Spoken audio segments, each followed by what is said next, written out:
Movies ಕಡೆ ಒಂದಷ್ಟು ಸಲ ಟ್ರೈ ಮಾಡಿದೆ, ಆಡಿಷನ್ಸ್ ಎಲ್ಲ ಕೊಟ್ಟು, ಎಲ್ಲ ಫೇಕ್ ಆಡಿಷನ್ಸ್. ನಾನು 40 ಸಲ ಬಿದ್ದಿದ್ದೀನಿ ಒಂದಿನ. ಹಂಗವತ್ತು ಸೇಫ್ಟಿ ಇಲ್ದಿರಾ.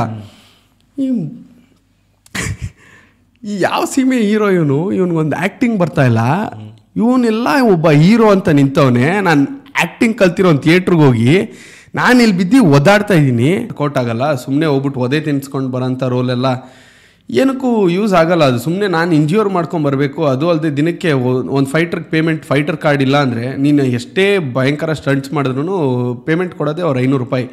ಆ್ಯಕ್ಟ್ರು ಅಂತ ಕರೆದ್ಬಿಟ್ಟು ಫೈಟ್ ಮಾಡಿಸ್ಕೊಂಬಿಡೋರು. ಬಟ್ ನನಗೆ ಸಿಗ್ತಾ ಇದ್ದು ಜೂನಿಯರ್ ಪೇಮೆಂಟ್. ಎಲ್ರಿಗೂ ನಮಸ್ಕಾರ. ನೀವು ನೋಡ್ತಾ ಇದ್ದೀರಾ ಓಲ್ಡ್ ಮಾಂಗ್ ಸ್ಟುಡಿಯೋ. ನನ್ನ ಹೆಸರು ಕಿರಣ್. ಇವತ್ತು ನಮ್ಮ ಈ ಎಪಿಸೋಡ್ನಲ್ಲಿ ಬಾಯ್ ಸ್ಕ್ವಾಡ್ನ ವೈರಲ್ ಕಾಂಟೆಂಟ್ ಹಿಂದೆ ಇರೋ ಮಾಸ್ಟರ್ ಮೈಂಡ್ ಯೋಗೀಶ್ ಆಕ್ವಾ ಅವರಿದ್ದಾರೆ. Welcome to the show Yogish. ನಮಸ್ಕಾರ ಗುರುಗಳೇ, ಹೇಗಿದ್ದೀರಾ? ನಾನು ಚೆನ್ನಾಗಿದ್ದೀನಿ, ನೀವು ಹೇಗಿದ್ದೀರಾ? ನಾನು ಚೆನ್ನಾಗಿದ್ದೀನಿ, ಆರಾಮಾಗಿದ್ದೀನಿ. ನಾವಿಬ್ಬರು ಕಾಲೇಜ್ ಫ್ರೆಂಡ್ಸು, ಓಕೆನಾ? ಕಾಲೇಜ್ ಮುಗ್ದಾದ್ಮೇಲೆ ನಿನ್ನ ಫಸ್ಟ್ ಮೂವಿ ಬಂದು ಪೈಲ್ವಾನ್. ಫಸ್ಟ್ ಮೂವಿ ಪೈಲ್ವಾನ್ ಅಲ್ಲ, ಅದಕ್ಕೂ ಮುಂಚೆ ಒಂದು 6-7 ಮೂವೀಸಲ್ಲಿ ಮಾಡಿದ್ದೀನಿ. ಓಕೆ. ಬಟ್ ಏನಾದರೂ ಪ್ರಾಮಿನೆಂಟ್ ರೋಲು ಒಂದು ಸ್ವಲ್ಪ ಸ್ಕ್ರೀನ್ ಟೈಮ್ ಸಿಕ್ಕಿರೋದು ಪೈಲ್ವಾನಲ್ಲಿ. ಸೊ ನನಗೆ ಈಗಲೇ ಗೊತ್ತಾಗಿದ್ದು ಆ್ಯಕ್ಚುಲಿ ನೀವು 6-7 ಮೂವೀಸ್ ಮಾಡಿದ್ಯಾ ಅಂತ. ಅಲ್ಲ, ನೀವು ಪೋಸ್ಟು ಮಾಡಿಲ್ವಾ? ಹಂಗಂದರೆ ನಾನು ಏನಕ್ಕೆ ಪೋಸ್ಟ್ ಮಾಡಲಿ? ಬೇರೆ ಫಿಲ್ಮಲ್ಲೆಲ್ಲ ತುಂಬ ಚಿಕ್ಕ ರೋಲ್ಸು ರಿಲೀಸ್ ಆಗಿದೆ. ಆದರೆ ರಿಲೀಸ್ ಒಂದು 7 ಫಿಲಮಲ್ಲಿ ಒಂದು 4 ರಿಲೀಸ್ ಆಗಿದೆ. ಮಿಕ್ಕಿದ್ದು ಅದೇ ಅದೊಂದು 7 ಫಿಲಮ್ಸಲ್ಲಿ ಇನ್ನೊಂದು ಮಹಿರಾ ಅಂತ ಒಂದು ಮೂವಿ, ರಾಜ್ ಬಿ ಶೆಟ್ಟಿ ಅವ್ರದ್ದು. ಓಕೆ. ನಾನು ಅದ್ರದ್ದು ಎಷ್ಟು ಚಿಕ್ಕ ರೋಲ್ ಅಂದರೆ ಅದು ಫೈಟಲ್ಲಿ ಬರೋದು. ನಾನು ಫೈಟಲ್ಲಿ ಒಂದು ಲೇಡಿ ಇದು ತೊಗೊಂಡು ಹೊಡಿತಾರೆ, ನನಗೆ ಏನಂತಾರೆ ನೀರು ಕ್ಯಾನು. ನಾನು ಹಂಗೆ ಒಂದು ಫಾಲ್ ಮಾಡೋದು. ಅದು ಇದರಲ್ಲಿ ಸಿಲೌಟ್ ಶಾಟ್ ಅದು. ಸೊ ಆ ಥರ ತುಂಬ ಚಿಕ್ಕ ರೋಲ್, ಅದನ್ನೆಲ್ಲ ಹಾಕಿ ಏನಕ್ಕೆ? ಸೀರಿಯಸ್ಲಿ ನನಗೆ ಇವಾಗಲೇ ಗೊತ್ತಾಗಿದ್ದು. ಬಟ್ ಎನಿವೇ, ಸೊ ಅದಾದಮೇಲೆ ಕಂಪ್ಲೀಟ್ ಸೈಲೆಂಟೇ ಆಗ್ಬಿಟ್ಟ ಅಂತ ಮೂವಿ ಇಂಡಸ್ಟ್ರಿ ಕಡೆನಾ? ಇಲ್ಲ, ಅದಾದ್ಮೇಲೆ ಮಾಡಿದ್ನಲ್ಲ. ಅದಾದಮೇಲೆ 2021ವರೆಗೂ ಮೂವಿ ಇಂಡಸ್ಟ್ರಿ ಕಡೆ ಒಂದು ಸ್ವಲ್ಪ ಆ್ಯಕ್ಟಿವ್ ಆಗೇ ಇದ್ದೆ. ಪೈಲ್ವಾನ್ ಆದಮೇಲೂ ಮೂವೀಸ್ ಮಾಡಿದೆ. ಮಾಡಿದ್ನಲ್ಲ. ಪೈಲ್ವಾನ್ ಆದಮೇಲೆ ಇನ್ನೊಂದು ಮಹಿಷಾಸುರ ಅಂತ ಒಂದು ಮೂವಿಯಲ್ಲಿ ಆ್ಯಕ್ಟ್ ಮಾಡಿದೆ. Okay, correct. ಮಹಿಷಾಸುರ ಆದಮೇಲೆ ಪೈಲ್ವಾನ್ ಮಾಡಿದೆ. ಅದಾದಮೇಲೆ ಆಡಿಷನ್ಸ್ ಕೊಟ್ಟೆ ಎಷ್ಟೊಂದು. ನನಗೆ ಗೊತ್ತಾಯಿತು ಚಿಕ್ಕ ರೋಲೆಲ್ಲ ನಂಗೆ ವರ್ಕೌಟ್ ಆಗಲ್ಲ, ಸುಮ್ಮನೆ ಹೋಗ್ಬಿಟ್ಟು ಒದೆ ತಿನ್ಸ್ಕೊಂಡು ಬರೋಂಥ ರೋಲೆಲ್ಲ ಏನಕ್ಕೂ ಯೂಸ್ ಆಗಲ್ಲ. ಅದು ಸುಮ್ಮನೆ ನಾನು ಇಂಜ್ಯೂರ್ ಮಾಡ್ಕೊಂಬರ್ಬೇಕು. ಅದು ಅಲ್ಲದೆ ದಿನಕ್ಕೆ ಒಂದು ಫೈಟರ್ಗೆ ಫೈಟರ್ ಕಾರ್ಡ್ ಇಲ್ಲ ಅಂದರೆ ನೀನು ಎಷ್ಟೇ ಭಯಂಕರ ಸ್ಟಂಟ್ಸ್ ಮಾಡಿದ್ರು ಪೇಮೆಂಟ್ ಕೊಡೋದೇ ಅವ್ರು ₹500. ನೀನು ಅದೇನು ಆಯಿಂಟ್ಮೆಂಟ್ ತೊಗೊಳ್ತೀಯ, ಏನು ಮಾಡ್ತೀಯ ₹500? ಸೊ ಅದಕ್ಕೇ ಫೈಟ್ರಾಗೆಲ್ಲ ಬೇಡ, ನಾನು ಹಿಂಗೂ ಥಿಯೇಟರ್ ಬ್ಯಾಕ್ಗ್ರೌಂಡ್ ಇದೆ, ಸ್ವಲ್ಪ ಕ್ರೆಡಿಟ್ಸ್ ಮೇಲೇ ಹೋಗೋಣ ಅಂತ ಆಡಿಷನ್ಸ್ ಕೊಡೋಕ್ಕೆ ಸ್ಟಾರ್ಟ್ ಮಾಡಿದೆ. ಅವಾಗಲೇ ಲವ್ ರೆಡ್ಡಿ ಮೂವಿಗೆ ಸೆಲೆಕ್ಟ್ ಆಗಿದ್ದು ನಾನು ಆಡಿಷನ್ಸ್ ಮುಖಾಂತರ. ತೆಲುಗು ಮೂವಿ, ಅದರಲ್ಲಿ ಚೆನ್ನಾಗಿದೆ. ನನ್ನ ಸ್ಕ್ರೀನ್ ಟೈಮ್ ಒಂದು 20 ಮಿನಿಟ್ಸ್ ಬರ್ತೀನಿ. ವಿಲ್ಲ ನಾನು ಕಮಿಡಿಯನ್. ಓಕೆ. ಏನಿದು ಫೈಟ್ ಕಾರ್ಡು? ಫೈಟರ್ ಕಾರ್ಡ್ ಅಂತ ಇರುತ್ತೆ. ಸ್ಟಂಟ್ ಯೂನಿಯನ್ ಅಂತ ಒಂದಿದೆ ಕನ್ನಡ ಫಿಲ್ಮ್ ಇಂಡಸ್ಟ್ರಿಯಲ್ಲಿ. ಸೊ ಯಾರೇ ಇವಾಗ ಫೈಟರ್ಸ್ ನೋಡ್ತಿರಲ್ಲ ಮೂವೀಸಲ್ಲಿ, ಒದೆ ತಿನ್ನೋರು ಅಥವಾ ಫೈಟ್ ಸೀನಲ್ಲೆಲ್ಲ ಬರ್ತಾರಲ್ಲ, ಅವರೆಲ್ಲ ಫೈಟರ್ಸ್ ಅಂತ. ಅವ್ರಿಗೆಲ್ಲ ಯೂನಿಯನ್ ಕಡೆಯಿಂದ ಒಂದು ಫೈಟರ್ ಕಾರ್ಡ್ ಅಂತ ತೊಗೊಂಡ್ಮೇಲೇ ಅವ್ರ ಮೂವೀಸಲ್ಲಿ ಮಾಡೋಕ್ಕೆ ಆಪರ್ಚುನಿಟೀಸೇ ಸಿಗೋದು. ಇಲ್ಲಾಂದರೆ ಯಾಕಂದರೆ ಅದು ತುಂಬ ರಿಸ್ಕಿ ಫೀಲ್ಡ್. ಅದು ಏನೋ ಆಯ್ತಂದರೆ ಯಾರನ್ನ ಬ್ಲೇಮ್ ಮಾಡ್ತಾರೆ. ಸೊ ಫೈಟ್ರ್ ಪ್ರೊಟೆಕ್ಷನ್ಗೋಸ್ಕರನೇ ಈ ಫೈಟರ್ ಯೂನಿಯನ್ ಇರೋದು. ಸೊ ಅವ್ರಿಗೇನೋ ಸೀರಿಯಸ್ ಆಗಿ ಇಂಜುರಿ ಆಯ್ತಂದರೆ ಫಂಡ್ಸ್ ಇರುತ್ತೆ ಫೈಟ್ ಯೂನಿಯನಲ್ಲಿ, ಸೊ ಟೇಕ್ ಕೇರ್ ಮಾಡೋದಕ್ಕೆ. ಇಲ್ಲಾಂದರೆ ಇವರು ಅರ್ನ್ ಮಾಡಿರೋ ದುಡ್ಡಲ್ಲೆಲ್ಲ ಏನೋ ದೊಡ್ಡ ಇಂಜುರಿ ಆಯ್ತಂದರೆ ಅವ್ರ ಫ್ಯಾಮಿಲಿಗೆಲ್ಲ ಯಾರು ರೆಸ್ಪಾನ್ಸಿಬಲ್ಲು? ಸೊ ಅದನ್ನೆಲ್ಲ ನೋಡಿಕೊಂಡು ಈ ಸೇಫ್ಟಿ ಪ್ಲಸ್ ಎಲಿಜಿಬಲ್ ಇದ್ದಾರಾ ಇವರು, ಅದೆಲ್ಲನೂ ಗವರ್ನ್ ಮಾಡೋಕ್ಕೆ ಒಂದು ಫೈಟ್ ಯೂನಿಯನ್ ಇದೆ. ಈ ಎಲ್ಲ ಇಂಡಸ್ಟ್ರಿಯಲ್ಲೂ ಇದೆ ಅದು. ಸೊ ಯೂಶ್ವಲಿ ಪೇಮೆಂಟ್ಸ್ ಕಮ್ಮಿ ಹಂಗಂದರೆ? ಫೈಟ್ರಾಗಿ ಸೆಲೆಕ್ಟ್ ಆದಮೇಲೆ ಪೇಮೆಂಟ್ಸ್ ಚೆನ್ನಾಗೇ ಬರುತ್ತೆ. ಒಂದು ದಿನಕ್ಕೆ ಒಂದು 2,500. ಸಪ್ರೇಟ್ ಶಾರ್ಟ್ಗೆ ಸಪ್ರೇಟ್ ಪೇಮೆಂಟ್ ಇರುತ್ತೆ. ಇವಾಗ ಗ್ಲಾಸ್ ಬ್ರೇಕಿಂಗ್ ಸೀನ್ ಮಾಡ್ತಾರೆ ಅಂದರೆ ಗ್ಲಾಸ್ ಬ್ರೇಕಿಂಗ್ ಸೀನ್ಗೆ ಒಂದು 8,000-10,000 ಅನಿಸುತ್ತೆ. ರೋಪ್ ಶಾಟ್ ಅಂತ ಬರುತ್ತೆ, ರೋಪ್ ಶಾಟ್ಗೆ ಒಂದು 5,000 ಪೇಮೆಂಟು. ಈ ಥರ ಅದು ರಿಸ್ಕ್ ಬೇಸಿಸ್ ಮೇಲೆ ಪೇಮೆಂಟೂ ಡಿಫರ್ ಆಗುತ್ತೆ. ಸುಮ್ಮನೆ ಒದೆ ತಿನ್ಸ್ಕೊಂಡು ಮ್ಯಾಟ್ ಮೇಲೆ ಬೀಳೋ ಅಂಥದ್ದು ರೆಗ್ಯುಲರ್ ಪೇಮೆಂಟು. ಈ ಗ್ಲಾಸ್ ಬ್ರೇಕಿಂಗ್ ಸೀನು ಆಮೇಲೆ ಬೈಕ್ ಸ್ಟಂಟ್, ಕಾರ್ ಸ್ಟಂಟ್, ಇದಕ್ಕೆಲ್ಲ ಬೇರೆ ಬೇರೆ ಪೇಮೆಂಟ್ ಸ್ಲ್ಯಾಬ್, ಸಪ್ರೇಟ್ ಸ್ಲ್ಯಾಬ್ಸ್ ಇದೆ ಹಂಗಂದ್ರೆ. ಓ ನೈಸ್. ಬಟ್ ಇದೆಲ್ಲ ಪೇ ಮಾಡೋದು ಅವರು ಫೈಟರ್ ಕಾರ್ಡ್ ಬಂದಮೇಲೆ ಮಾತ್ರ. ಫೈಟರ್ ಕಾರ್ಡ್ ಬಂದಮೇಲೆ. ಫೈಟರ್ ಕಾರ್ಡ್ ಇಲ್ಲ ಅಂದರೆ ಅವರು ಬ್ಯಾನ್ ಮಾಡಿಬಿಡ್ತಾರೆ. ಇವನು ಯಾರು ಕರೆಸಿ ಇದು ಮಾಡಿಸ್ತಿರೋದು. ಏನಂದರೆ ಇವಾಗ ಆರ್ಟಿಸ್ಟ್ ಆಗಿ ವರ್ಕ್ ಮಾಡೋಕ್ಕೆ ಕಾರ್ಡ್ ಬೇಡ, ಆರ್ಟಿಸ್ಟಾಗಿ ನೀನು ಆ್ಯಕ್ಟ್ರ್ ಅಂತ ನೀನು ಮಾಡ್ಬೋದು. ಸೊ ನಾನು ಹೋಗ್ತಾ ಇದ್ದಿದ್ದು ಆ್ಯಕ್ಟ್ರ್ ಬೇಸಿಸ್ ಮೇಲೆ, ಆ್ಯಕ್ಟ್ರು ಅಂತ ಕರೆದ್ಬಿಟ್ಟು ಫೈಟ್ ಮಾಡಿಸ್ಕೊಂಬಿಡೋರು. ಬಟ್ ನನಗೆ ಸಿಗ್ತಾ ಇದ್ದಿದ್ದು junior artist payment. Junior artist ದಿನಕ್ಕೆ 500 ರೂಪಾಯಿ ಕೊಡೋದು. ನೀನು ಅಲ್ಲಿ ಹೋಗ್ಬಿಟ್ಟು ಒಂದು 20-30 ಸಲ ಬಿದ್ದುಬಿಟ್ಟು ನೆಲದ ಮೇಲೆ ಚೆನ್ನಾಗಿ ಒದ್ದಾಡ್ಬಿಟ್ಟು ಅದೇನೋ ಒಂದು ಆಪರ್ಚುನಿಟಿನ ಸುಮ್ಮನೆ ಅದು ಹೇಳೋದಕ್ಕೆ ಫಿಲಮಲ್ಲಿ ಮಾಡ್ತೀನಿ, ಫಿಲಮಲ್ಲಿ ಚಾನ್ಸ್ ಕೊಡ್ತೀನಿ, ಯಾವನ್ ನೋಡ್ತಾನೆ? ನಾನು ಬಿದ್ದುಬಿಟ್ಟು ಹಿಂಗೆ ಒದ್ದಾಡ್ತಿದ್ರೆ ನನ್ನ ತೊಡೆ ಇದನ್ನೆಲ್ಲ ಯಾರು ನೋಡ್ತಾರೆ? ಅಲ್ಲಿ ಮೇನ್ ಫ್ರೇಮಲ್ಲಿ ಹೀರೋ ಅಂತಾನೆ ನೋಡೋದು. ಸೊ ಅದೆಲ್ಲ ಒಂದು ಆಪರ್ಚುನಿಟಿನ ಅಂತ ಅನ್ನಿಸ್ತು. ಸುಮ್ಮನೆ ನಾನು ಪನಿಷ್ ಮಾಡ್ಕೊತ ನನ್ನನ್ನು ನಾನು, ಪ್ಲಸ್ ಏನೂ ಒಳ್ಳೇದಾಗ್ತಿಲ್ಲ ಇದರಿಂದ. ಇದಕ್ಕಿಂತ ಬೆಟರ್ ನಾನು ಆ್ಯಕ್ಟಿಂಗೇ ಮಾಡಿಕೊಂಡು ಹೋಗ್ಬೋದಲ್ಲ, ಯಾಕೆ ಓದೇ ತಿನ್ಸ್ಕೊಂಡು ಸುಮ್ಮನೆ ಹೋಗಿ. ಓಕೆ. ಸೊ ಕಾಲೇಜ್ ಬಿಟ್ಟಾದ್ಮೇಲೆ ನಮ್ಮದು ಒಪಿನಿಯನ್ಸ್ ಹೇಗೆ ಅಂದರೆ, ಓಕೆ ಯೋಗೀಶು ಕಾಲೇಜಲ್ಲಿದ್ದಾಗ ಸಿಕ್ಕಾಪಟ್ಟೆ ಡೆಡಿಕೇಟೆಡ್. ಫಸ್ಟಿಂದನೂ ನಿಂಗೆ ಮೂವೀಸ್ ಮಾಡಬೇಕು ಅಂತಲೇ ಇದ್ದಿದ್ದು. ಸೊ ಮೂವೀಸ್ ಅಂತ ಅದಕ್ಕೋಸ್ಕರನೇ ಡಾನ್ಸು ಅಥವಾ ಫೈಟು ಅಥವಾ ಅದಕ್ಕೆ ಬೇಕಾಗಿರೋ ಸ್ಕಿಲ್ಸ್ನ ಪ್ರಾಕ್ಟೀಸ್ ಮಾಡ್ತಾ ಇದ್ದೆ. ಕಾಲೇಜ್ ಆದಮೇಲೆ ಡಿಸಪಿಯರ್ ಆಗಿಬಿಟ್ಟೆ. ಅದಾದಮೇಲೆ ಒಂದು ಪೈಲ್ವಾನ್ ಮೂವಿಯಲ್ಲಿ ಮೇಜರ್ ಕಾಣಿಸ್ಕೊಳ್ಳೋ ಥರ. ಅದಾದಮೇಲೆ ಮತ್ತೆ ಕಣ್ಮರೆ. ಅದಾದಮೇಲೆ ಅಲ್ಲ ನಮ್ಗೆ ಅನ್ಸೋದು, ಎಸ್ಪೆಷಲಿ ನನಗೆ ಅನಿಸಿತ್ತು, ಅದಾದಮೇಲೆ ಕಮ್ಬ್ಯಾಕ್ ಆಗಿದ್ದೆ ಬಾಯ್ ಸ್ಕ್ವಾಡಿಂದ. ಸೊ ಇಷ್ಟು ಜರ್ನಿ ನಮಗೆಲ್ಲ ಇಲ್ಲಿ ಏನೇನು ಗ್ಯಾಪ್ ಆಗಿತ್ತು. ಸೊ ಎಕ್ಸಾಕ್ಟಾಗಿ ಏನು ನಡೀತಾ ಇತ್ತು ನಿನ್ನ ಲೈಫಲ್ಲಿ? ಕಾಲೇಜ್ ಮುಗಿದ್ಮೇಲೆ ನಾನು ಏನು ಬ್ರೇಕ್ ಥರ ಏನೂ ತೊಗೊಂಡಿಲ್ಲ. ನಾನು ಮೂವೀಸಲ್ಲಿ ಮಾಡ್ತಾನೆ ಇದ್ದೆ. ಹೇಳಿಲ್ವಾ, ಫೈಟ್ರಾಗಿ ಒಂದು 15 ಸಿನಿಮಾಲ್ ಮಾಡೀನಿ. ಒಂದಿನ ನಂಗೆ ರೇಗೋಯ್ತು, ಇದು ಬಾಳ್ಕೆ ಬರಲ್ಲ. ಏನಕ್ಕೆ ಅಂದರೆ ಹೇಳ್ತೀನಿ, ಒಬ್ಬ ಫೈಟ್ರಿಗೆ, ಒಬ್ಬ ಹೀರೋಗೆ ಆ್ಯಕ್ಟಿಂಗ್ ಬರ್ದಿರಾ ಅವ್ರ ಅಪ್ಪನ ಹತ್ರ ದುಡ್ಡಿದೆ ಅನ್ನೋ ಒಂದು ಮಾತ್ರಕ್ಕೆ ಒಬ್ಬ ಹೀರೋ ಆಗಿ ದೊಡ್ಡ ಪ್ರೊಡಕ್ಷನ್ನು ಅಲ್ಲ, ಅಲ್ಲಿ ಫೈಟ್ರಿಗೆ ಒಂದು ಸೇಫ್ಟಿ ಇಲ್ಲ. ನನ್ನನ್ನು ಬೆಳಗ್ಗೆನೇ ಹೋಗಿದ್ದೀವಿ, ನಾಷ್ಟ ಮುಗಿಸ್ಕೊಂಡು ಹೋಗಿ ನಿಂತರೆ ಅಲ್ಲಿ ಪೂಜೆ ಎಲ್ಲ ಮಾಡಿಬಿಟ್ಟು ಓಪನಿಂಗ್ ಸೀನ್ ಏನಿದೆ ಅವನು ನನಗೆ ಪಂಚ್ ಮಾಡಬೇಕು. ನಾನು ಕಾಂಪ್ಲಿಕೇಟೆಡ್ ಫ್ಲಿಪ್ ಮಾಡಿ ಬಿದ್ದು ಸ್ಟ್ರಗಲ್ ಮಾಡಬೇಕು. ಈ ಕಾಂಪ್ಲಿಕೇಟೆಡ್ ಫ್ಲಿಪ್ಪು ಅಲ್ಲಿ ಯಾವ ಫೈಟ್ರಿಗೂ ಬರ್ತಾಯಿಲ್ಲ. ಎಲಿಜಿಬಲ್ ಫೈಟರ್ ಕಾರ್ಡ್ ಇರೋರಿಗೆ ಯಾರಿಗೂ ಬರಲ್ಲ ಅದು. ಸೊ ನಾನು ಹೋಗ್ತಾ ಇದ್ದಿದ್ದು ಕ್ಲಾಸಲ್ಲಿ ನನಗೆ ಹೇಳ್ಕೊಡ್ತಾ ಇದ್ದವರು ಫೈಟ್ ಮಾಸ್ಟ್ರು ಮೂವಿಯಲ್ಲಿ.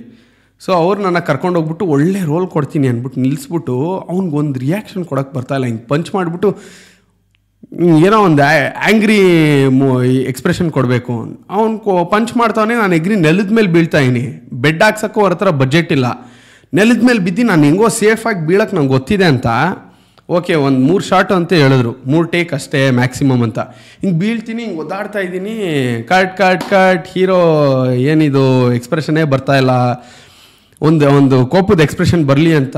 ಸರಿ ಅಂತ ನಾನು ಓಕೆ 3 ಟೇಕ್, ಓಕೆ 10 ಟೇಕ್ ಆಗೋಗಿದೆ. ಇನ್ನೂ ಅದೇ ಶಾಟು ಹೊಡಿತಾನೆ ಬೀಳ್ತಾ ಇದ್ದೀನಿ. ನಮ್ಮ ಫೈಟ್ ಮಾಸ್ಟರ್ಗೆ ಏನು ಚೂಳ ಅಂದರೆ ಅವ್ರಿಗೆ ವೈಡ್ ಮಾಸ್ಟರ್ ಶಾಟಲ್ಲೇ ಬೇಕು ಅಂತ. ಓಪನಿಂಗ್ ಎಲ್ಲರೂ ಒಬ್ಬರು ಮಿಸ್ಟೇಕ್ ಮಾಡೋಂಗಿಲ್ಲ ಅಲ್ಲಿ, full master shot. Central hero ಇದ್ದಾನೆ, ಅವ್ನು ಹಿಂಗೆ ಹೊಡೆದ ತಕ್ಷಣ ನಾನು ಬಿದ್ದ ಅವನೊಂದು ರಿಯಾಕ್ಷನ್ ಬೇಕು. ಈ ಕಡೆ ಅವನು ಮಿಸ್ಟೇಕ್ ಮಾಡಿದ್ರು ನಾನು ರೀಟೇಕ್ ಮಾಡಬೇಕಲ್ಲಿ, ನಾನು ಬೀಳ್ಬೇಕು ಮತ್ತೆ ನಿಂತ್ಕೊಂಡು. ಈ ಕಡೆ ಅವನು ಏನೋ ಫಾಲ್ಟ್ ಐತೆ, ಯಾರ್ದೋ ಜೂನಿಯರ್ ಆರ್ಟಿಸ್ಟ್ ಏನೋ ಸಿ ಅಂತ ಅವ್ರಂದರೆ ಅವ್ರದ್ದೊಂದು ಚೈ ಕಟ್ ಮಾಡಿರಿ ಅವ್ನು ಯಾರೇ ಚೇಂಜ್ ಮಾಡಿರಿ, ಈ ಥರ ಫಾಲ್ಟ್ ಆಗಿ ನಾನು 40 ಸಲ ಬಿದ್ದಿದ್ದೀನಿ ಒಂದಿನ. ಹಂಗೆ ಅವತ್ತು ಸೇಫ್ಟಿ ಇಲ್ದಿರ ಈ ಯಾವ ಸೀಮೆ ಹೀರೋ ಇವನಿಗೊಂದು ಆ್ಯಕ್ಟಿಂಗ್ ಬರ್ತಾಯಿಲ್ಲ, ಇವನೆಲ್ಲ ಒಬ್ಬ ಹೀರೋ ಅಂತ ನಿಂತವನೇ. ನಾನು ಆ್ಯಕ್ಟಿಂಗ್ ಕಲ್ತಿರೋ ಒಂದು ಥಿಯೇಟ್ರಿಗೆ ಹೋಗಿ ನಾನು ಇಲ್ಲಿ ಬಿದ್ದು ಒದ್ದಾಡ್ತಾ ಇದ್ದೀನಿ, ನನಗೆ ಬೇಕಾ ಇದು ಅಂತ ಅನ್ನಿಸ್ತು ಒಂದಿನ. 500 ರೂಪಾಯಿ ಪೇಮೆಂಟ್ಗೆ ವರ್ತಾ ಇದು. ನಾನು ಇವಾಗ ಹೆಂಗಾಗಿದ್ದೀನಿ, ಏನೋ ವಿತ್ಸ್ಟ್ಯಾಂಡ್ ಮಾಡುತ್ತೆ ನನ್ನ ಬಾಡಿ ಒಂದು ಸ್ವಲ್ಪ ಇಂಜುರೀಸ್ ಅಂತ. ಇದನ್ನೇ ಮಾಡ್ಕೊಂಡು ಹೋದರೆ ಒಂದು 5 ವರ್ಷದಲ್ಲಿ ನಾನು ಸ್ಪಾಂಜ್ ಆಗೋಗುತ್ತೆ ನನ್ನ ಬಾಡಿ, ಏನಕ್ಕೂ ಯೂಸ್ ಆಗಲ್ಲ. ನಾನು ಚಿಕ್ಕ ವಯಸ್ಸಿಂದ ಕಲ್ತ್ಕೊಂಡ್ಬಂದಿರೋದು ಇದು ಮಾಡೋಕ್ಕೆ ಮರ್ಯಾದೆನೇ ಇಲ್ಲ. ಅವ್ನು ಹೀರೋಗ ಒಬ್ಬ ಆ್ಯಕ್ಟಿಂಗ್ ಬರ್ತಿಲ್ಲ ಅಂದರೆ ಅವ್ನು ಯಾಕೆ ಮರ್ಯಾದೆ ಕೊಟ್ಟು ನಾವು ಹೋಗ್ಬಿಟ್ಟು ಅಲ್ಲಿ ಸರ್ ಯಾರು ಅವನು, ಯಾವ ಸೀಮೆ ದುಡ್ಡಿದೆ ಅಂದ್ ಮಾತ್ರ ಕಲೆ ಬಂದ್ಬಿಡಲ್ಲ ಯಾರಿಗೂ ಫಸ್ಟ್ ಆಫ್ ಆಲ್. ಅದಕ್ಕಂತ ನೀನು ಏನಂತಾರೆ ಎಫರ್ಟ್ಸ್ ಹಾಕಿದರೆ ಮಾತ್ರನೇ ನಿನಗೆ ಸ್ಕ್ರೀನ್ ಮೇಲೆ ಕಾಣಿಸೋದು. ನೀನು ಏನು ಎಫರ್ಟ್ಸ್ ಹಾಕ್ದಿರಾ ಸೀದಾ ನಮ್ಮ ಅಪ್ಪಂದು ನಮ್ಮ ತಾತನ ದುಡ್ಡಿದೆ ಅಂತ ಇದೇ ಥರ ಒಂದು 10 ಸಿನಿಮಾ ಮಾಡಿ ನೋಡ್ಬಿಟ್ಟೆ. ಈ ಸಿನಿಮಾ ಇಂಡಸ್ಟ್ರಿಯಲ್ಲಿ ಇನ್ಫ್ಲೂಯೆನ್ಸ್ ಇಲ್ದಿರ ಎಂಟ್ರ್ ಆಗೋದು ಸ್ವಲ್ಪ ಕಷ್ಟನೇ. ಇವಾಗ ಇನ್ನೇನು ಇನ್ಫ್ಲೂಯೆನ್ಸ್ ಇಲ್ಲ ಅಂದರೆ ಇವಾಗ ಮುಂಚೆ ಥರ ಇಲ್ಲ. ಮುಂಚೆ ಆದರೂ ರೀಲ್ ಕಾಲ ಇತ್ತು. ರೀಲ್ ಕಾಲ ಬಂದು ರೀಲ್ ಲೋಡ್ ಮಾಡ್ತಿದ್ರು ಇದು ಕ್ಯಾಮ್ರಾಗೆ. ಅವಾಗೆಲ್ಲ ನೀನು ರೀಟೇಕ್ ಎಲ್ಲ ತೊಗೊಳಂಗೆ ಇಲ್ಲ, ಡೈರೆಕ್ಟ್ರ್ ಬಂದು ಹೀರೋಗೆ ಹೊಡಿತಿದ್ರು. ನೀನು ಇದೆಲ್ಲ ಸ್ಟೋರೀಸ್ ಕೇಳಿಸ್ಕೊಂಡಿರ್ತೀಯ. ಇವಾಗೆಲ್ಲ ಕಾಲ ಚೇಂಜ್ ಆಯಿತು. ಇವಾಗ ಯೂಟ್ಯೂಬ್ ಇದೆ, ಇವಾಗ ಬೇಜಾನ್ OTT ಪ್ಲ್ಯಾಟ್ಫಾರ್ಮ್ಸ್ ಇದೆ. ಇನ್ಫ್ಲೂಯೆನ್ಸಿಂದನೇ ಅವನೋ ದುಡ್ಡಿರೋನಿಂದನೇ ಅವ್ರ ಕಡೆಯಿಂದನೇ ಹೋಗಿ ನಾನು ಚಾನ್ಸ್ ತೊಗೊಬೇಕು ಅಂತೇನಿಲ್ಲ. ನಮ್ಮದನ್ನು ನಾವೇ ಎಸ್ಟಾಬ್ಲಿಷ್ ಮಾಡ್ಕೊಬೋದು. ನಾನು ಆ ಥರ ಯೋಚನೆ ಮಾಡಿದಾಗ ನನ್ನ ಟ್ಯಾಲೆಂಟ್ ಯೂಸ್ ಮಾಡಿ ನಾನೇನೋ ಒಂದು ಎಸ್ಟಾಬ್ಲಿಷ್ ಮಾಡ್ಕೊಳ್ಳೋಣ ಅಂತ ಕಾಂಟೆಂಟ್ ಕ್ರಿಯೇಷನ್ ಸ್ಟಾರ್ಟ್ ಮಾಡಿದ್ದು. ಸರಿ ಇದೇನು ವರ್ಕೌಟ್ ಆಗ್ತಿಲ್ಲ ಅಂದರೆ ಪರವಾಗಿಲ್ಲ, ನನ್ನದೇ ಆಡಿಯನ್ಸ್ ಬೇಸ್ ಬಿಲ್ಡ್ ಮಾಡ್ಕೊತೀನಿ, ಸ್ವಲ್ಪ ಹೆಸರು ಏನೋ ಒಂದು ಮಾಡ್ಕೊಳ್ಳೋಣ. ಸಂಪಾದನೆ ಇಲ್ಲ. ಫಸ್ಟ್ ಆಫ್ ಆಲು ನೀನು ಎಷ್ಟೇ ರಿಸ್ಕ್ ತೊಗೊತೀಯ ಅಂದರೂ ಎರಡೂ ನೋಡ್ಬೇಕು. ನೀನು ಮನೇಲಿ ಕೆಲ್ಸಕ್ಕೆ ಹೋಗು ಅಂತ ಅಲ್ಲೂ ಅನ್ನಿಸ್ಕೊಂಡು ಇಲ್ಲೂ ಒದೆ ತಿನ್ನಿಸ್ಕೊಂಡು ದುಡ್ಡು ಇಲ್ದಿರ ಏನು ಪ್ರಯೋಜನ at the end of the day? So ಎಷ್ಟು ವರ್ಷ ವೇಸ್ಟ್ ಆಯಿತು ನಿಂದು ಹಂಗಂದರೆ? 3.5 ವರ್ಷ ಈ ಥರ ವೇಸ್ಟ್ ಆಯಿತು. ಸೊ ಮನೇಲಿ ಅದಾದ್ಮೇಲೆ ನಾನು ಮನೇಲೂ ಪ್ರೆಷರ್ ಬಿಲ್ಡ್ ಆಗಿ ಸ್ಟಾರ್ಟ್ ಆಯ್ತಲ್ಲ. ಇಷ್ಟು ನಮ್ಮ ಅಪ್ಪ ಅಮ್ಮ ಒಂದು ಕಾಲೇಜ್ ಮುಗಿಯೋವರೆಗೂ ಸಪೋರ್ಟ್ ಮಾಡ್ತಿದ್ರು. ಹೀರೋನೇ ನೀನು ಮಾಡೋದು ಹಂಗೆ ಹಿಂಗೆ ಅಂತ ಅಲ್ಲ. ನಮ್ಮಪ್ಪ ಇನ್ಫ್ಲೂಯೆನ್ಸ್ ಇದೆ ಅಂತ ಏನೋ ಹೇಳಿದರು. ಆ ಇನ್ಫ್ಲೂಯೆನ್ಸ್ ಏನಕ್ಕೂ ವರ್ಕ್ ಆಗಿಲ್ಲ. ಯಾಕಂದರೆ ನಮ್ಮಪ್ಪಂಗೆ ಗೊತ್ತಿದ್ದು ಒನ್ ಡೈರೆಕ್ಟ್ರ್ ಮೇಲೆ ಮೂವಿ ಇಂಡಸ್ಟ್ರಿ ನಿಂತಿಲ್ಲ. ಆ ಡೈರೆಕ್ಟ್ರು ಏನೂ ಮಾಡೋಕ್ಕಾಯ್ತಲ್ಲ. ಆ ಡೈರೆಕ್ಟ್ರನ್ನೇ ಯಾರೂ ಕೇರ್ ಮಾಡ್ತಾಯಿಲ್ಲ. ಅಲ್ಲಿ ನಾನು ಯಾವ ಕಡೆಯಿಂದ ಅಂತ ಹೋಗೋಕ್ಕಾಗುತ್ತೆ? ಅದೇ ನಮ್ಮಪ್ಪ ಏನು ಅಂದ್ಕೊಂಡಿದ್ರು, ಒಂದು ಸ್ವಲ್ಪ ಟ್ಯಾಲೆಂಟೆಡ್ ಇದ್ದರೆ ಸಾಕು, ಇವ್ನು ಹೆಂಗಾರು ನುಗ್ಗಿಸ್ಬಿಡ್ತೀನಿ. ಆಗಲ್ಲ. ನಮ್ಮ ಅಪ್ಪಂಗೂ ಪ್ರಪಂಚ ಜ್ಞಾನ ಅಷ್ಟು ಇರಲಿಲ್ಲ. ನಾನು ಕಾಲೇಜ್ ಮುಗಿದ ಮೇಲೆ ಗೊತ್ತಾಯಿತು. ನಮ್ಮಪ್ಪ ಏನು ಅನ್ಕೊತಿದ್ರು, ಇವನು ಪರ್ಫೆಕ್ಟಾಗಿ ಎಲ್ಲ ಕಲ್ತ್ಬಿಟ್ರೆ ಆ್ಯಕ್ಟಿಂಗು ಡ್ಯಾನ್ಸು ಆಮೇಲೆ ಏನು ಮಾಡ್ತಿದ್ರು, ನನ್ನಲ್ಲೇ ಫ್ಲಾ ಕಂಡು ಹಿಡಿಯೋಕ್ಕೆ ನೋಡ್ತಿದ್ರು. ನೀನು ಆ ಲೆವೆಲ್ಗಿಲ್ಲ, ಅದಕ್ಕೆ ನಿಂಗೆ ಚಾನ್ಸ್ ಸಿಗ್ತಿಲ್ಲ.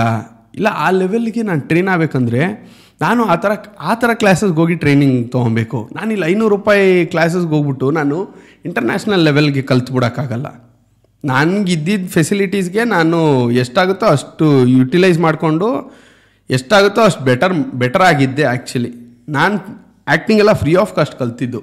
ನಾನೇ ಹೋಗ್ಬಿಟ್ಟು ಎಲ್ಲ ಥಿಯೇಟ್ರಿಗೂ ಆಡಿಷನ್ಸ್ ಕೊಟ್ಟಾದ್ಮೇಲೂ ಅಲ್ಲಿ ಓಡಿಸ್ತಿದ್ರೆ, ಇಲ್ಲೆಲ್ಲ ಸೀನಿಯರ್ಗೆ ಮಾತ್ರನೇ ಆಪರ್ಚುನಿಟೀಸು, ನೀನು ಹೆಂಗೆ ಬಂದ್ಬಿಟ್ಟೆ ಅಂತ. ಈ ಥರನೇ ಬೆನಕಾಲು ಮಾಡೀನಿ. ನಾನು ಬೆನಕಾಲಿ 1.5 ವರ್ಷ ಮಾಡೀನಿ. ಬೆನಕಾಲ್ ಸೆಲೆಕ್ಟ್ ಆಗಿದ್ದೆ ಅಕಸ್ಮಾತಾಗಿ. ನಾನು ಯಾವುದೋ ಒಂದು ಆಡಿಷನಲ್ಲಿ ಯಾವನೋ ಮೀಟ್ ಮಾಡಿದ್ದೆ. ಅವ್ನು ಹೇಳ್ದ, ನಾನು ಈ ಥರ ಥಿಯೇಟ್ರ್ ಆರ್ಟಿಸ್ಟು, ನೀವು ಮೂವೀಸ್ಗಿಂತ ನೀವು ಥಿಯೇಟ್ರಲ್ಲಿ ಬನ್ನಿ, ಅವ್ರು ಆ್ಯಕ್ಟಿಂಗ್ ಹೇಳ್ಕೊಡ್ತಾರೆ ಅಂತ. ಒಂದಿನ ಹೋದೆ ಅಲ್ಲಿ. ಸೊ ಫಸ್ಟ್ ಡೇ ನೋಡೋಣ ಅಂತ ಹೋಗಿ ಎಕ್ಸೈಟೆಡಾಗಿ ಕೂತಿದ್ದೆ. ನಾನು ಅವಾಗಿನ್ನೂ ಫಸ್ಟ್ ಇಯರ್ ಡಿಗ್ರಿ ಅನ್ಸುತ್ತೆ, ಫಸ್ಟ್ ಇಯರ್ ಸೆಕೆಂಡ್ ಇಯರು ಹೋದೆ. ಅಲ್ಲಿ ನೀನಾಸಮ್ ಪ್ರಿನ್ಸಿಪಲ್ ಇದ್ದರು. ನೀನಾಸಮ್ಮಲ್ಲಿ 25 ವರ್ಷ ಪ್ರಿನ್ಸಿಪಲಾಗಿ ಕೆಲಸ ಮಾಡಿರೋರು KG ಮಹಾಬಲೇಶ್ವರ್ ಸರ್ ಅಂತ. ಅವರು ಹರಿಶ್ಚಂದ್ರ ಕಾವ್ಯ ನಾಟಕ ಮಾಡಿಸ್ತಿದ್ರು. ಇದು ಬಂದ್ಬಿಟ್ಟು ಸ್ಟೈಲೈಸ್ಡ್ ಡ್ರಾಮಾ ಅಂದರೆ ಅದರಲ್ಲಿ ಒಂದು ಸ್ವಲ್ಪ ಬಾಡಿ ಲ್ಯಾಂಗ್ವೇಜ್ ಎಲ್ಲ ಬೇರೆ ಥರನೇ ಇರುತ್ತೆ. ನನಗೆ ಥಿಯೇಟ್ರ್ ಎಕ್ಸ್ಪೀರಿಯನ್ಸ್ ಇದ್ದಿದ್ದು ಅಲ್ಲಿವರೆಗೂ 6 ಮಂತ್ಸ್ ಒಂದು ಪ್ರೊಡಕ್ಷನ್ ಮಾಡಿದ್ದೆ MES ಕಾಲೇಜಲ್ಲಿ. ಅದರಲ್ಲಿ ಒಂದು 3 ರೋಲ್ ಮಾಡಿದೆ. ಬಟ್ ಇಂಟ್ರೆಸ್ಟ್ ತುಂಬ ಇತ್ತು ಥಿಯೇಟ್ರ್ ಕಡೆ. ಯಾಕಂದರೆ ಏನಂತಾರೆ, ಎಂಜಾಯ್ ಮಾಡ್ತಿದ್ದೆ ಆ ಪ್ರಾಸೆಸ್ನ. ನಾನು ಕಲಿತೀನಿ ಅನ್ನೋದಕ್ಕಿಂತ ನನಗೆ ಏನಂತಾರೆ, ಅದು ಪ್ಯಾಟರ್ನ್ ಬ್ರೇಕ್ ಮಾಡೋ ಥರ. ಅವಾಗವರೆಗೂ ನಾನು ನೋಡಿದ್ದು ವರ್ಲ್ಡೇ ಬೇರೆ. ಅದಾದಮೇಲೆ ಥಿಯೇಟ್ರಲ್ಲಿ ನಿನಗೆ ಹ್ಯೂಮನ್ ಇಂಟ್ರ್ಯಾಕ್ಷನಿಂದ ಹಿಡಿದು ಸೊಸೈಟಿಯಲ್ಲಿ ಒಬ್ಬ ಒಳ್ಳೆ ಹ್ಯೂಮನ್ ಹೆಂಗಾಗಿರಬೇಕು, ಒಬ್ಬ ಒಳ್ಳೆ ಆ್ಯಕ್ಟ್ರ್ ಆಗಬೇಕಂದ್ರೆ ಆ್ಯಸ್ ಎ ಹ್ಯೂಮನ್ನೇ ನೀನು ಫುಲ್ಲಿ ರಿಫಾರ್ಮ್ ಆಗಬೇಕು. ಆ ಜರ್ನಿನೇ ಬೇರೆ. ನೀನೊಂದು ಏನಂತಾರೆ, ಇವಾಗ ತುಂಬ ಎಮೋಷನ್ಲೆಸ್ ಆಗಿ ಇರ್ತಾರೆ, ಎಮೋಟ್ ಮಾಡೋಕ್ಕೆ ಆಗೋಲ್ಲ ಒಂದಷ್ಟು ಜನಕ್ಕೆ. ಅದೆಲ್ಲ ಚೇಂಜ್ ಆಗಬೇಕಲ್ಲ. ನೀನು ಎಂಪಥೆಟಿಕ್ ಆಗಬೇಕು, ಅದು ಬೇರೆ ಪರ್ಸನ್ನ ಅಂಡರ್ಸ್ಟ್ಯಾಂಡ್ ಮಾಡ್ಕೊಬೇಕು, not as an actor, as A human. ಅದಾದಮೇಲೆ ನೀನು ಆ್ಯಕ್ಟಿಂಗ್ ಕಡೆಗೆ ಹೋಗೋಕ್ಕೆ ಸಾಧ್ಯ. ಸೊ ನನಗೆ ಈ ಪ್ರಾಸೆಸ್ ತುಂಬ ಇಷ್ಟ ಆದ್ದರಿಂದ ಬೆನಕಾಲ್ ಹೋಗಿ ನೋಡಿದ್ನಲ್ಲ ಫಸ್ಟ್ ಡೇನೇ ಹೇಳ್ಬಿಟ್ರು. ಫಸ್ಟ್ ಡೇ ಏನಂತಾರೆ, ಬರೋಂಗಿಲ್ಲಪ್ಪ ಇಲ್ಲೆಲ್ಲ ಅಂತ ಟೀ ಬ್ರೇಕಲ್ಲಿ ಹೇಳಿದ್ರು, ನೀನು ಇವತ್ತೊಂದು ದಿನ ಬಂದಿದ್ಯಾ ನೋಡ್ಕೊಂಡು ಹೋಗ್ಬಿಡು ಅಂತ. ನನ್ನ ಲಕ್ಕಿಗೆ ಅವತ್ತು ಒಂದು ರೋಲ್ಗೆ ಆಡಿಷನ್ ಮಾಡ್ತಿದ್ರು KGM ಸರು. ಅವ್ರಿಗೆ ಗೊತ್ತಿಲ್ಲ ನಾನು ಇಲ್ಲಿ ಯಾವನೋ ಹೊಸಬ ಬಂದು ಕೂತಿರೋದು ಅಂತ. ಬೆನಕ ಟೀಮ್ ಅವ್ರಿಗೆ ಮಾತ್ರ ಗೊತ್ತು ನಾನು ಅಲ್ಲಿ ಹೊಸದಾಗಿ ಬಂದಿದ್ದೀನಿ ಅಂತ. ಸೊ ಆ ಆಡಿಷನ್ಗೆ ಎಲ್ಲರೂ ಕರೆಸಿದ್ರು. ಲಾಸ್ಟಲ್ಲಿ ನಾನೊಬ್ಬ ಮಿಸ್ ಔಟ್ ಆಗಿದ್ದಲ್ಲ, ಅವನು ಕರೆಸ್ರಿ, ಅವನು ಒಂದ್ಸಲಿ ಬಂದು ಮಾಡಲಿ ಅಂತ. ನಾನು ಹೋಗಿ ಮಾಡಿದೆ. ಅವ್ರು ಕೊಟ್ಟಿರೋ ಡೈಲಾಗ್ ಒಂದು 4-5 ಡೈಲಾಗ್ ಇತ್ತು, ಹೋಗಿ ಮಾಡಿದೆ. ಅವರು KGM ಸರ್ ಇದ್ದವರು ಸಡನ್ನಾಗಿ ಇವನೇ ರೀ ಇವನೇ ನಕ್ಷತ್ರಿಕಾ ಮಾಡೋದು, ಈ ನಾಟಕಕ್ಕೆ ಇವನೇ ಮಾಡೋದು ಅಂತ. ಸಡನ್ನಾಗಿ ಸೆಲೆಕ್ಟೇ ಮಾಡಿಬಿಟ್ರು. ಇವಾಗ ಯಾರು ಬಂದು ಹೇಳೋಕ್ಕಾಗಲ್ಲ, ಯಾಕಂದರೆ ಡೈರೆಕ್ಟ್ರಿಗೆ ಇವ್ರ ಟೀಮ್ ಅವರೆಲ್ಲ ಬಂದು ಸರ್ ಇಲ್ಲ ಸರ್ ಅವನ್ನೆಲ್ಲ ತೊಗೊಬೇಡಿ, ಅವ್ರಿಗೆ ಬೇಕಂದರೆ ಬೇಕು, ಯಾಕಂದರೆ ಅವ್ರು ನನ್ನಲ್ಲಿ ಟ್ಯಾಲೆಂಟ್ ನೋಡಿದ್ರು, ಅವರು ಪಾಲಿಟಿಕ್ಸ್ ನೋಡಿಲ್ಲ ಅಲ್ಲಿ. ಅರ್ಥ ಆಯ್ತಾ? ಮೂವಿ ಇಂಡಸ್ಟ್ರಿ ಹೆಂಗೆ ವರ್ಕ್ ಆಗಲ್ಲ. ನೀನು ಎಷ್ಟೇ ಟ್ಯಾಲೆಂಟೆಡ್ ಇದ್ದರೂ ಅಲ್ಲಿ ಇಲ್ಲ ರೀ ಇವನು ಬೇಡ, ಇವನೊಂದು ಸ್ವಲ್ಪ ಇವ್ರ ಮಗ ಅಂತೆ ಅವ್ರ ಮಗ ಅಂತೆ ಅಂತ ಹೇಳಿದ್ರೆ ಅವನ್ನ ಹಾಕೊಂಡ್ಬಿಡ್ತಾರೆ. ಈ ಥರ ಅಕಸ್ಮಾತಾಗಿ ಸೆಲೆಕ್ಟ್ ಆಗಿ ಬೆನಕಾಲಿ ದಿನಾಗಲೂ ಏನಂತಾರೆ ಅದೊಂದು ಅವರು ನಿನ್ನ ಡಿಫ್ರೆಂಟಾಗೇ ಟ್ರೀಟ್ ಮಾಡ್ತಿದ್ರು, ಒಂಥರ ಔಟ್ಸೈಡರ್ ಥರ, ಔಟ್ಕ್ಯಾಸ್ಟ್ ಥರ. ನೀನು ಸರಿಗೆ ಮಾಡಿಲ್ಲ ಅಂದರೆ ಯಾವತ್ತು ಬೇಕಾದ್ರೂ ನೀನು ರೋಲ್ ಹೋಗ್ಬಿಡುತ್ತೆ, ಯಾವತ್ತು ಬೇಕಾದರೂ ನಿನ್ನ ಡ್ರಾಪ್ ಮಾಡಿಬಿಡ್ತಾರೆ, ನೀನು ಕರೆಕ್ಟಾಗಿ ಬರಬೇಕು ಟೈಮಿಗೆ, ಕರೆಕ್ಟಾಗಿ ಇದೆಲ್ಲ ಮಾಡಬೇಕು, ಏನೇನೋ ಎಕ್ಸ್ಟ್ರಾ ಎಲ್ಲ ಹೇಳ್ತಿರು ಟೀಮ್ಮೇಟ್ಸ್ ಎಲ್ಲ. ಬಟ್ ದಿನಾಗಲೂ ನಾನು ಫುಲ್ ಎಫರ್ಟ್ಸ್ ಹಾಕಿ ಕರೆಕ್ಟ್ ಟೈಮ್ಗೆ ಹೋಗಿ ಎಷ್ಟು ಒಂದು 18 ಕಿಲೋಮೀಟರ್ಸ್ ಅಪ್ ಆ್ಯಂಡ್ ಡೌನ್ ಮಾಡ್ತಿದ್ದೆ ಅವಾಗಲೇ. ಸೊ ಈ ಥರ ಮಾಡಿ ಫಸ್ಟ್ ಶೋ ನಾನು ರಂಗಶಂಕರ ಅಲ್ಲಿ ಪರ್ಫಾರ್ಮ್ ಮಾಡಿದಾಗ ಸ್ಟ್ಯಾಂಡಿಂಗ್ ಓವೇಷನ್ ಬಂತು. ನನ್ನ ಜೊತೆಗೆ ವಾಸುಕಿ ವೈಭವ್ ಅವರು ಒಂದು ರೋಲ್ ಪ್ಲೇ ಮಾಡ್ತಿದ್ರು. Okay, singer Vasuki Vaibhav. First show ನಾನು ಡುವಲ್ ಕ್ಯಾಸ್ಟಿಂಗ್ ಆಗೋಗಿತ್ತು.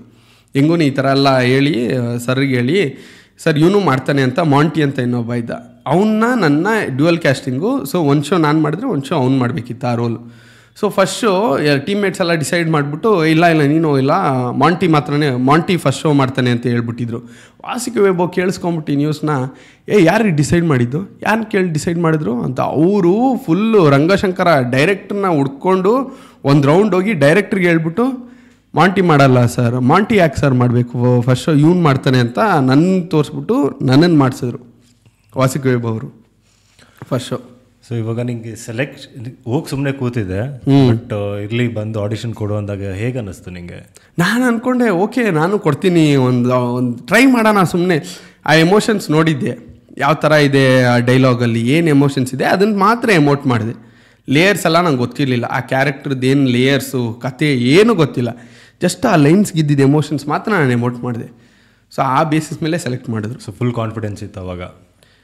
ಕಾನ್ಫಿಡೆನ್ಸ್ ಅನ್ನೋದಕ್ಕಿಂತ ಕಾನ್ಫಿಡೆನ್ಸ್ ಅಷ್ಟಿರಲಿಲ್ಲ ಆ್ಯಕ್ಚುಲಿ. ನಾನು ಸ್ಟೇಜ್ ಮೇಲೆ ಹೋದಾಗ ಮಾತ್ರ ನಾನು ಕಾನ್ಫಿಡೆಂಟು. ಸ್ಟೇಜ್ನಲ್ಲಿ ಇಲ್ಲದೆ ಇರೋವಾಗ ಫುಲ್ ಬೇರೆಯವ್ರ ಪ್ರೆಷರ್ ಜಾಸ್ತಿ ಇತ್ತಲ್ಲ, ಔಟ್ಸೈಡರ್ ಅನ್ನೋ ಥರ ಟ್ರೀಟ್ ಮಾಡೋದು, ಹಂಗೆ ಇದ್ದೆ. ಬಟ್ ಸ್ಟೇಜ್ ಮೇಲೆ ಹೋದಾಗ ಪಕ್ಕ ನಂಗೆ ಗೊತ್ತಿತ್ತು ನಾನು ಕ್ಯಾರೆಕ್ಟ್ರಾಗಿ ಇನ್ವಾಲ್ವ್ ಆದರೆ ನನಗೆ ತಲೆಯಲ್ಲಿ ಬೇರೆ ಏನು ಯೋಚನೆ ಬರೋಲ್ಲ ಅಂತ. ಓಕೆ, ಇವಾಗ ಬೆನಕದಲ್ಲಿ ಆ್ಯಕ್ಟಿಂಗ್ ಮಾಡಿದೆ ಥಿಯೇಟರಲ್ಲಿ. ಸೊ ಅದಾದಮೇಲೆ ನಿನ್ಗೆ ಯಾವುದು ಮೂವೀಸ್ ಆಪರ್ಚುನಿಟಿ ಸಿಕ್ಕಿಲ್ವಾ?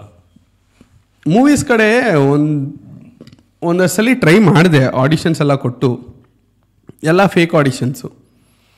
ಏನಿದು ಫೇಕ್ ಆಡಿಷನ್ಸ್? ಸುಮ್ಮನೆ ಅವ್ರೇನಂತ ಅವರು ಇವಾಗ ಗೌರ್ಮೆಂಟಿಗೆ ಪ್ರೊವೈಡ್ ಮಾಡಬೇಕು, ಇಷ್ಟು ಜನನ ಎಂಪ್ಲಾಯ್ಮೆಂಟ್ ಕೊಟ್ಟಿದ್ದೀವಿ ಇಷ್ಟು ಜನಕ್ಕೆ ಅನ್ನೋ ಥರ. ಸೊ ಗೌರ್ಮೆಂಟ್ ಸಬ್ಸಿಡಿ ಒಂದು 50,000ದಿಂದ 1,00,000 ಬರುತ್ತೆ. ಇಷ್ಟು ಜನಕ್ಕೆಲ್ಲ ಆಡಿಷನ್ಸ್ ಮಾಡಿದ್ವಿ ಈ ಥರ, ಅದೇ ಎಂಪ್ಲಾಯ್ಮೆಂಟ್ ಆಪರ್ಚುನಿಟಿ ಥರ ಕೊಟ್ವಿ ಅಂತ ಅದನ್ನು ತೋರ್ಸೋದಕ್ಕೆ ಮಾತ್ರ ಅದು ಲಿಸ್ಟು. ಜನ ಯಾರು ಕಂಡಕ್ಟ್ ಮಾಡ್ತಾಯಿದ್ರು? Producers, directors. Okay. Fake auditions ಅಂದರೆ ಆ ಮೂವಿ ಮಾಡ್ತಿರ್ತಾರೆ, ಬಟ್ ಆಲ್ರೆಡಿ ಆ ರೋಲ್ಸ್ ಎಲ್ಲ ಸೆಲೆಕ್ಟ್ ಆಗಿಬಿಟ್ಟಿರ್ತಾರೆ, ಬೇರೆ ಆ್ಯಕ್ಟರ್ಸ್ ಇರ್ತಾರೆ ಆಲ್ರೆಡಿ. ಬಟ್ ಸುಮ್ಮನೆ ಫಾರ್ ನೇಮ್ ಸೇಕ್ ಏನಂತಾರೆ, ಈ ಥರ ಒಂದು ಪ್ರೋಟೋಕಾಲ್ ಫಾಲೋ ಮಾಡಿದ್ದೀವಿ ಅಂತ ತೋರಿಸೋದಕ್ಕೆ ಒಂದಷ್ಟು ಲಿಸ್ಟು, ಒಂದಷ್ಟು ಡೀಟೇಲ್ಸು. ಓಕೆ, ಇದು ಫೇಕ್ ಆಡಿಷನ್ಸು.